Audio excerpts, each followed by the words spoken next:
ថ្មីនេះមានបរិមម្នាក់បានដុតរោងចក្រចោលព្រោះតែថៅកែបាក់ប្រាក់ខែតិចពេក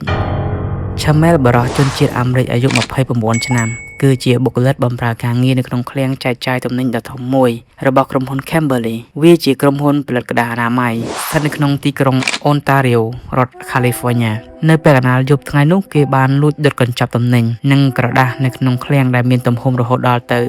1.2 លានហ្វីតការ៉េធំជាងទីលានបាល់ទាត់រាប់សិបដងភ្លើងបានឆាបឆេះយ៉ាងសន្ធោសន្ធៅរហូតដល់ថ្នាក់ប៉ូលីសពន្លត់អគ្គិភ័យប្រហែល175នាក់ត្រូវប្រើពេលប្រមាណ12ម៉ោងទើបអាចគ្រប់គ្រងស្ថានភាពបានអ្វីដែលធ្វើឲ្យរឿងនេះភ្ញាក់ផ្អើលបំផុតគឺ Chamel បានថតវីដេអូខ្លួនឯងខណៈដែលកំពុងដុតនិងបង្ហោះទៅលើបណ្ដាញសង្គម Facebook និង Instagram ក្នុងវីដេអូនោះគេបាននិយាយពាក្យស្លោកប្រឆាំងនឹងក្រុមហ៊ុនថាបើអ្នកមិនព្រមបើកប្រាក់ខែឲ្យពួកយើងរស់បានសមរម្យទេយ៉ាងហោចណាស់ក៏គួរតែបើកឲ្យបានច្រើនល្មមកុំឲ្យពួកយើងធ្វើរឿងបែបនេះគេថែមទាំងបានផ្ញើសារទៅកាន់មិត្តភ័ក្តិដោយអួតថាគេបានធ្វើក្រុមហ៊ុនខាតបង់ទឹកប្រាក់រាប់ពាន់លានដុល្លារអាជ្ញាធរប៉ាន់ស្មានទំនិញដែលត្រូវបានបំផ្លាញមានតម្លៃប្រហែល500លានដុល្លារនិងអគារឃ្លាំងទាំងមូលដែលមានតម្លៃ100លានដុល្លារត្រូវបានខូចខាតទាំងស្រុងមូលហេតុការស៊ើបអង្កេតបឋមបានបង្ហាញថាគេធ្វើបែបនេះដោយសារការខឹងសម្បារនឹងកម្រិតប្រាក់ខែទាបនិងលក្ខខណ្ឌការងារព្រមទាំងមានទំនោរប្រឆាំងនឹងពួកមូលធននិយម Chamel ត្រូវបានចាប់ខ្លួនភ្លាមក្នុងសប្តាហ៍នោះហើយកំពុងប្រឈមមុខនឹងបទចោទប្រកាន់ជាច្រើន